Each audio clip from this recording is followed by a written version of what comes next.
2절에 먼저 서론과 같은 말씀이 있어요. 30절, 31절에 보면 사도들이, 제자들이 사역의 현장에 가서 사역을 하고 돌아와서 예수님께 사역 보고를 합니다.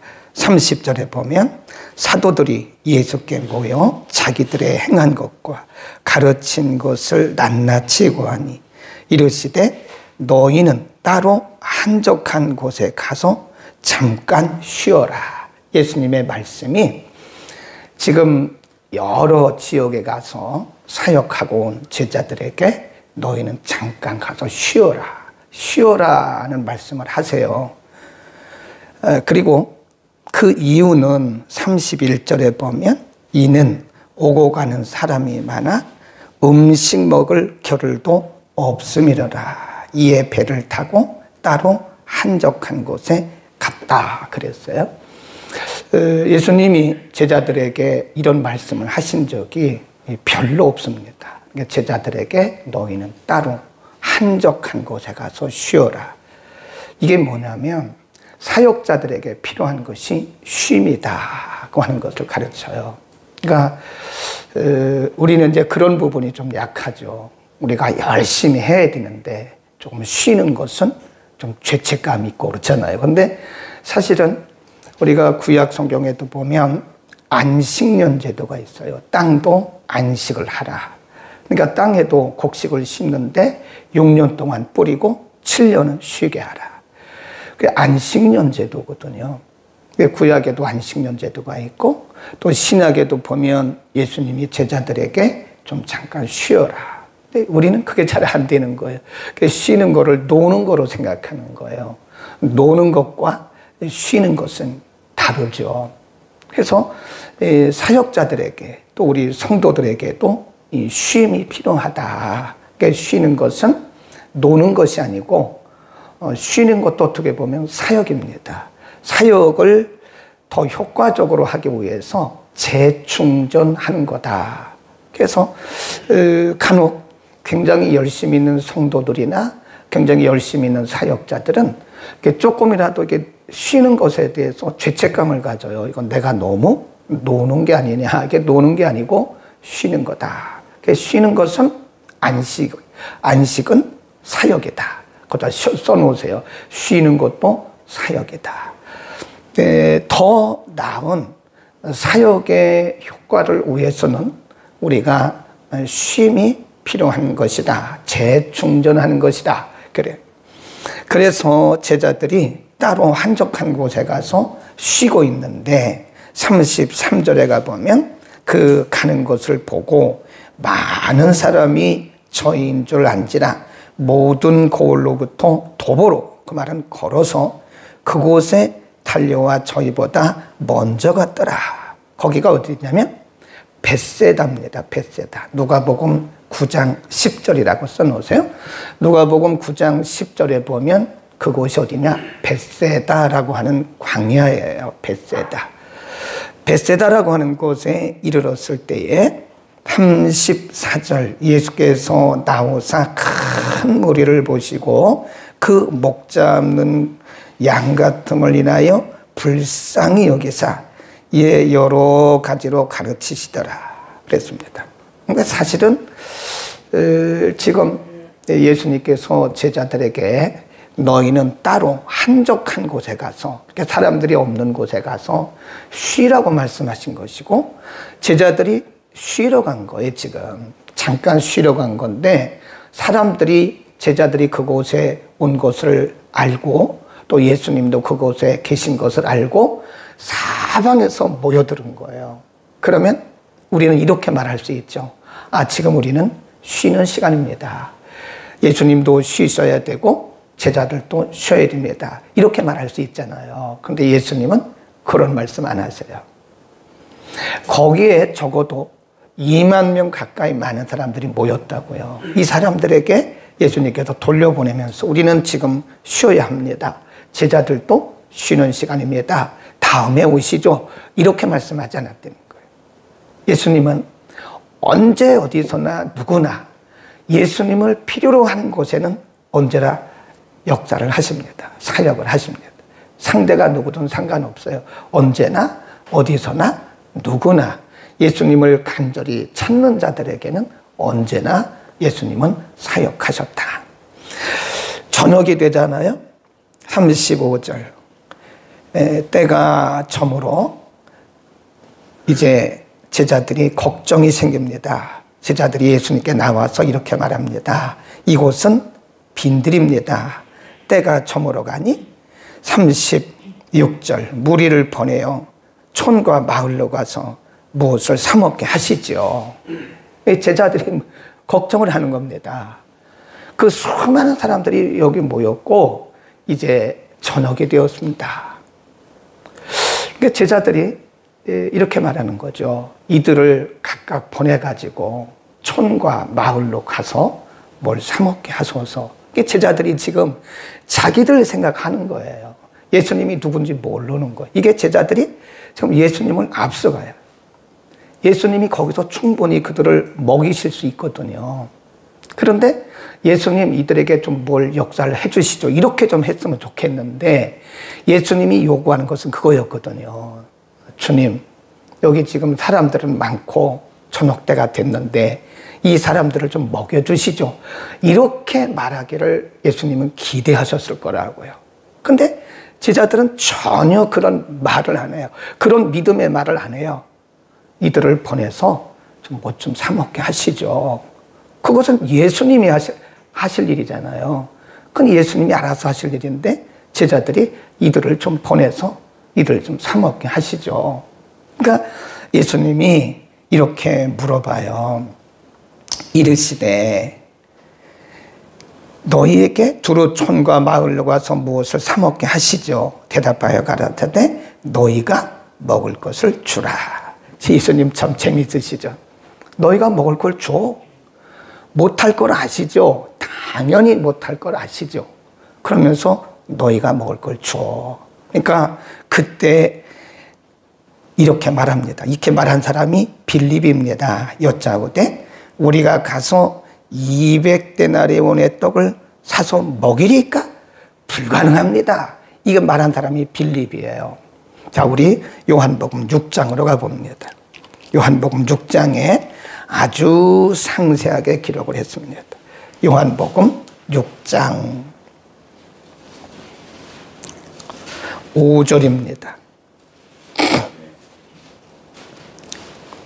150일면 전후에 요한복음 6장 5절 예수께서 눈을 들어 큰 무리가 자기에게로 오는 것을 보시고 빌립에게 이르시되 우리가 어디서 떡을 사서 이 사람들을 먹게 하겠느냐 이렇게 말씀하시면 친히 어떻게 하실 것을 아시고 빌립을 뭐 한대요? 시험코자 하였더라 그랬습니다. 너희가 먹을 것을 주라고 말씀하신 것은 제자들의 믿음을 시험한 거예요. 그러니까 빌립이 언뜻 나서서 하는 얘기가 계산이 빠른 거죠. 우리가 이 사람들 다 먹이려면요 최소한도 200데나리온어치의 떡이 필요합니다. 여러분 한 데나리온은요 장정 하루의 품값입니다. 하루의 품값. 장정이 가서 하루 일하면 한 데나리온을 받아요. 그러니까 200데나리온이면 장정이 가가지고 200일을 일해야 돼. 200일을. 얼마나 큰 돈입니까? 그러니까 빌립이 계산이 굉장히 빠른 사람입니다. 아유 선생님 이 사람들 먹이려면요 200데나리온어치 떡이 필요해요. 예수님이 빌립을 시험하신 거예요.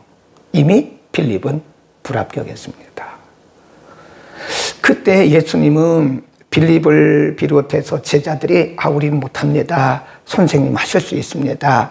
주님 하시죠. 이렇게 말하기를 원했는데 그런 말은 하나도 없어요. 계산만 하는 거예요. 이거 다 먹이려면요 200데나리온어치 떡이 필요해요. 그러니까 불가능해요. 그래. 그때 예수님이 이렇게 말해요. 그러면 거기 가서 이 사람들이 가지고 있는 것이 뭔지 좀 알아보고 와라 라고 말씀해요. 그러니까 가서 안드레라는 사람이 거기 보세요. 6장입니다. 요한복음 8절.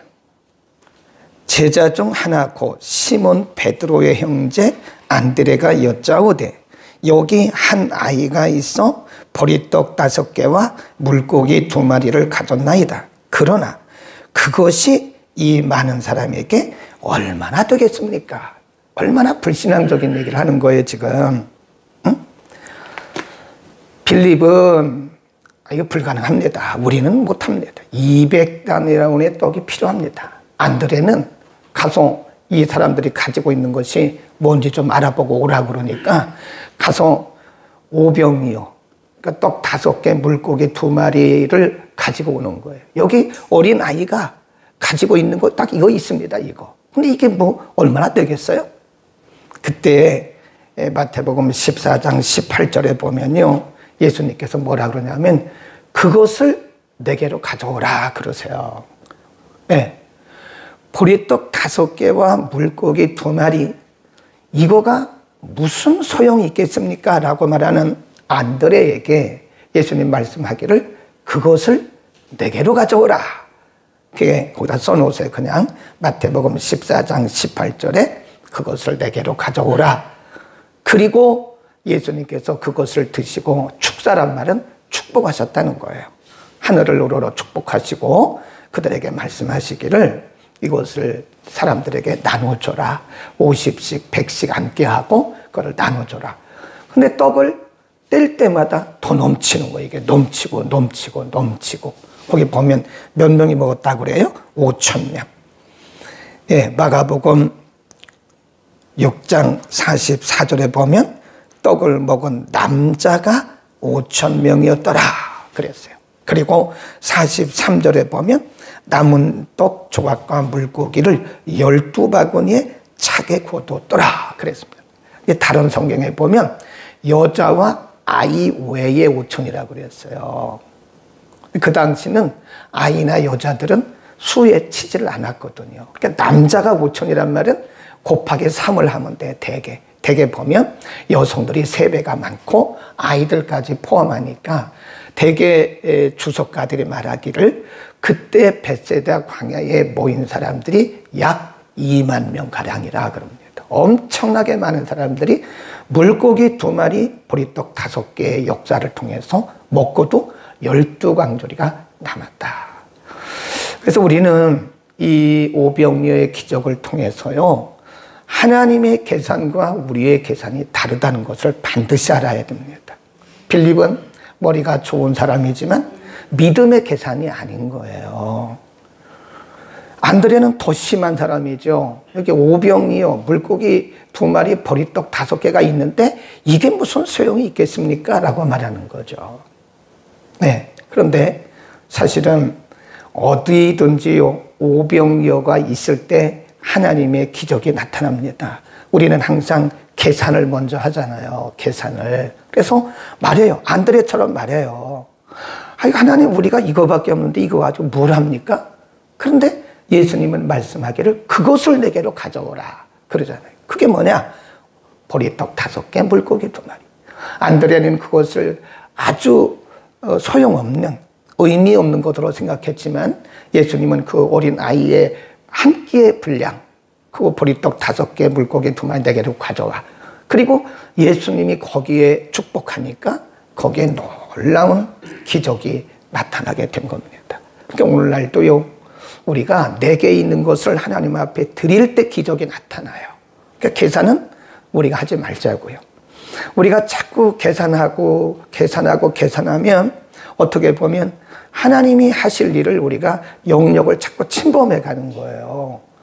하나님이 하시면 얼마든지 하실 수 있습니다. 근데 우리는 빌립처럼 안드레처럼 자꾸 계산하는 거예요.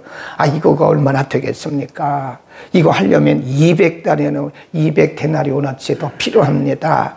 자꾸 우리는 우리 입장에서 성경이 뭐라 그랬어요?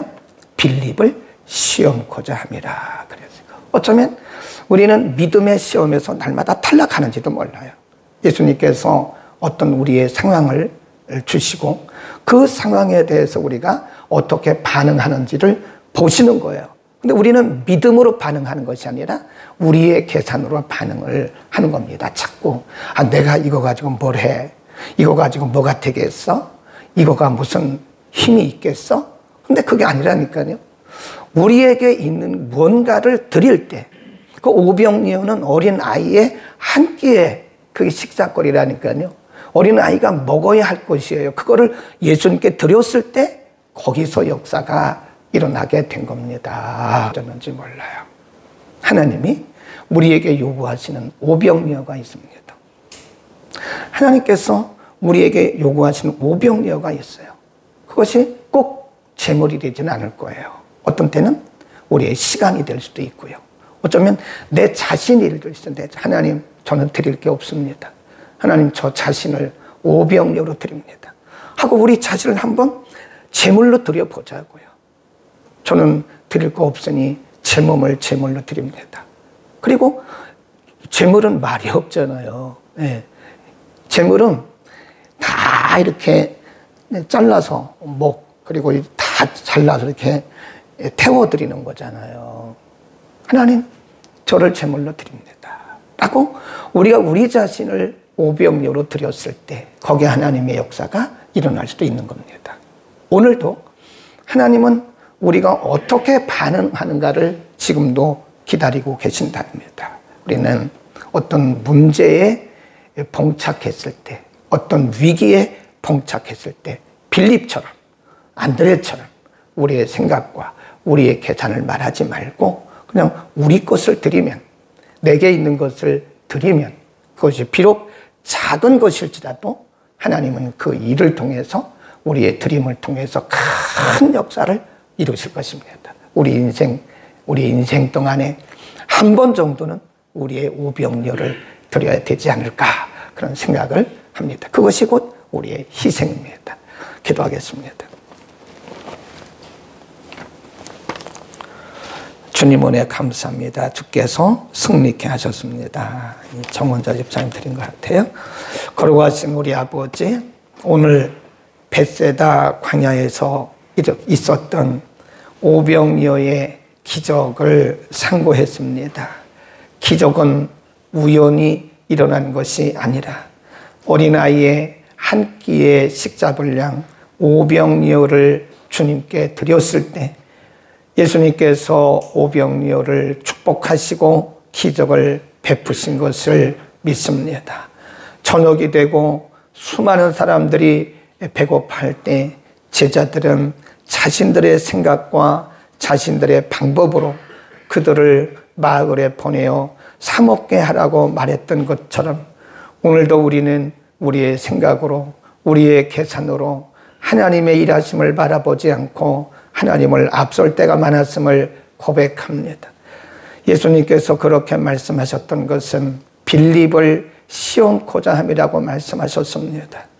하나님, 안드레처럼 우리가 볼 때 작은 것이기 때문에 무슨 소용이 있을까라고 생각하지만, 그러나 비록 작은 것이지만 우리 주님 역사하실 때 큰 역사를 이루실 줄로 믿는 믿음을 우리에게 허락하여 주옵소서. 우리에게 있는 오병이어를 드릴 때 놀라운 하나님의 크신 역사가 있을 줄로 믿습니다. 우리에게 믿음으로 반응할 수 있는 믿음의 안목을 허락하여 주옵소서.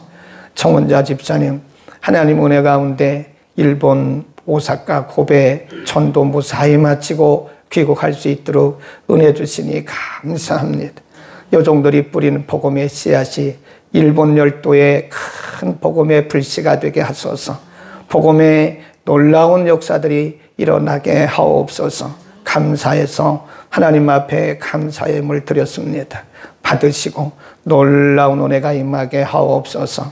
오늘도 말씀 듣고 마음에 큰 믿음을 갖기를 간절히 원하는 모든 성도들에게 빌립처럼 안드레처럼 말하지 않고 하나님이 하시면 하실 수 있음을 믿는 믿음을 우리에게 허락하시고, 비록 작은 거지만 우리에게 있는 오병이어를 드릴 수 있는 믿음의 용기도 허락하여 주옵소서. 예수 그리스도의 이름으로